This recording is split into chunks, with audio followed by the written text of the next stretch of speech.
There have been a ton of injuries in this year's playoffs to the point where it is drastically affecting the results of many playoff series, and as a result of that, there are many people questioning the validity of this year's playoffs. So today, for the sake of both documenting it as well as just giving my own personal take on the matter, I wanted to talk about the injuries in this year's playoffs as well as the notion that these injuries are going to invalidate the champion this year and put an asterisk on everything that was accomplished from this season. So let's talk about it.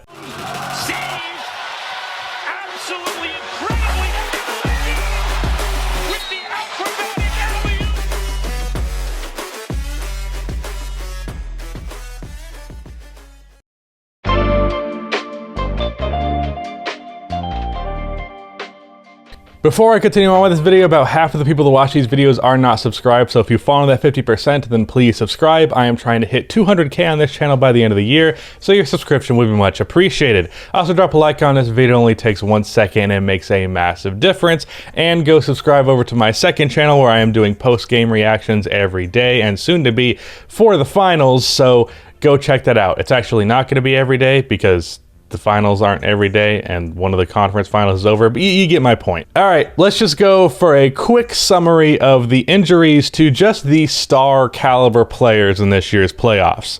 Donovan Mitchell missed 1 game. Jaylen Brown missed the playoffs entirely. Mike Conley missed 5 games. Kawhi missed 8 games. Jamal Murray missed the entire playoffs. Anthony Davis missed a game and a half. Chris Paul missed 2 games, and he played poorly in a handful of games because of a shoulder injury. James Harden missed 4 games and played very poorly in the Bucks series because of an injury that he sustained at the start of that series.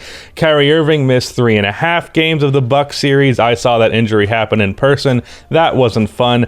Giannis has missed a game and will likely miss the entire of the Eastern Conference Finals, and Trae Young has missed 2 games but will likely return for games 6 and 7. And those were just major star caliber players. There's also guys like DeAndre Hunter from the Hawks and Serge Ibaka of the Clippers, who was injured for the entire playoffs, who might not stand out but definitely would have been big contributors to their teams had they been able to play more or at all in the case of Serge Ibaka.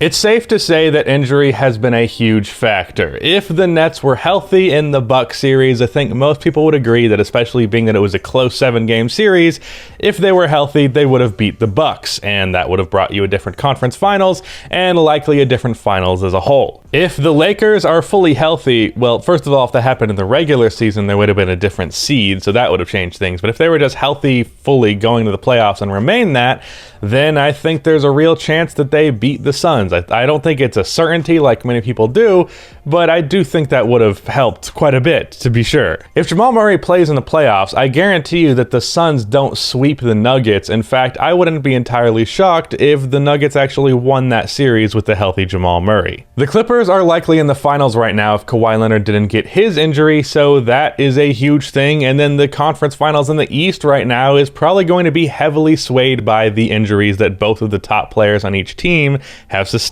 But how do all these injuries, and this, make no mistake, is like a historic amount of injuries, how much does this affect the actual results of the playoffs in terms of how they are viewed years later? Well, as many people have already been saying, history tends to forget context. So, like all the injuries that happened in this year's playoffs, things like this have happened before. Not probably to this extent, maybe once or twice maybe, but even then the fact that I don't know for sure that it's happened before says all you need to know about how history forgets context. People just focus on the romanticization.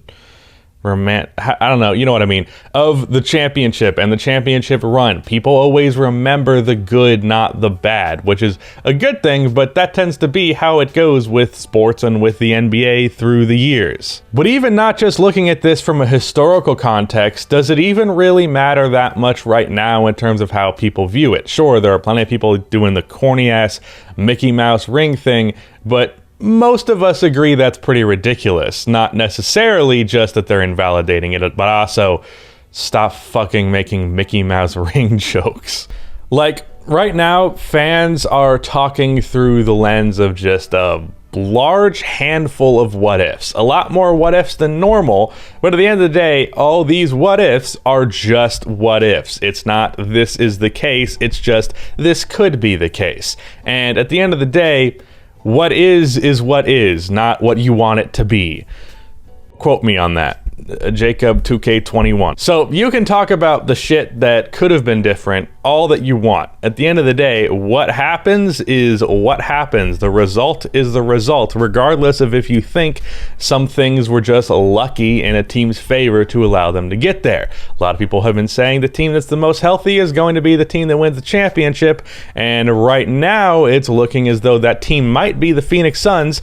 And while Chris Paul has been out from COVID protocol as well as a shoulder injury and played poorly because of that shoulder injury when he was playing, it's not as though they've been completely healthy, but overall they've definitely been the healthiest, I guess, of the remaining teams. This conversation has focused a lot on the Suns as a result, saying that, hey, if the Lakers have AD the whole series, LeBron doesn't have an ankle injury, then different result. If Jamal Murray plays for the Nuggets series, potentially different result. If Kawhi Leonard plays in the conference finals, different result. And like, it'd be stupid to pretend like that's not valid. Like it's not valid that that's probably true, because I see people do that and act like injury just isn't a factor. And it's like, dog, you can't just act like it's not a thing. But at the same time, just because injury is a factor does not automatically mean that the championship that they could potentially win, or at the very least their finals appearance, is invalid. Well, yeah, they benefited from luck. At the same time, as once again, you've probably already heard already, what championship team hasn't benefited from luck? Hell, even an extreme amount of luck, which is probably what you'd say the Suns have benefited from. Like, if we're talking about luck in terms of champions, you don't even have to look that far back. The 2019 Toronto Raptors, we're not going to pretend like Kevin Durant not playing in the finals wasn't a huge factor in them winning a championship. It just was. That doesn't mean that the run is inherently invalid. It's just a part of the story. What I do find really, really stupid, though, is people acting as though Chris Paul finally making the finals is now invalid because he got lucky.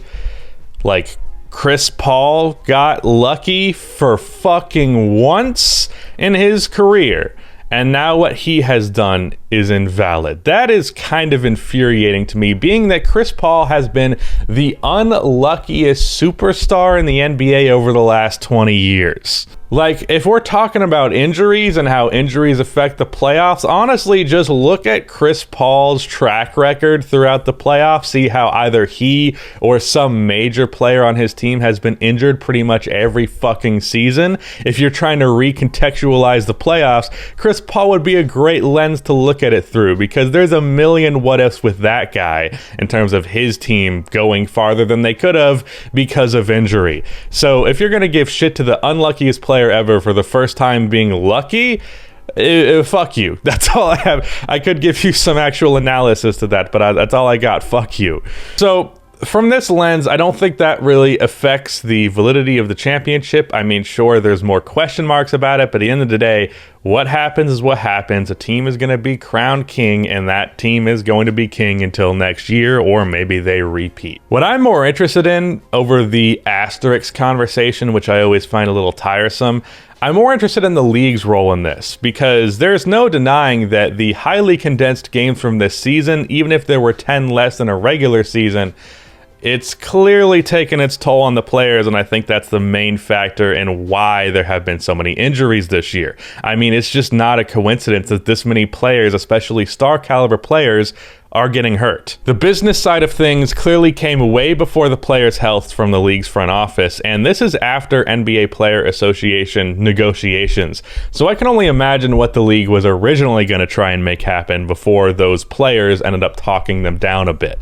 So the league has some answers, or has some questions to answer. They need to give answers, and they need to make sure that this does not happen again. They should probably reevaluate how they plan on going into next season to make sure that some shit like this does not repeat itself. Profit cannot matter over the player's health, especially being that the player's health can drastically affect what that profit is. Because if all your fucking star players in the league are gone and we're now watching a conference finals of Brook Lopez versus Bogdan Bogdanovic, that's gonna be a problem. So try and fix it. Anyways, that's just my thoughts on all this injury conversation. I mean, this sucks. Nobody wants shit to be affected by injury. It just kind of is what it is.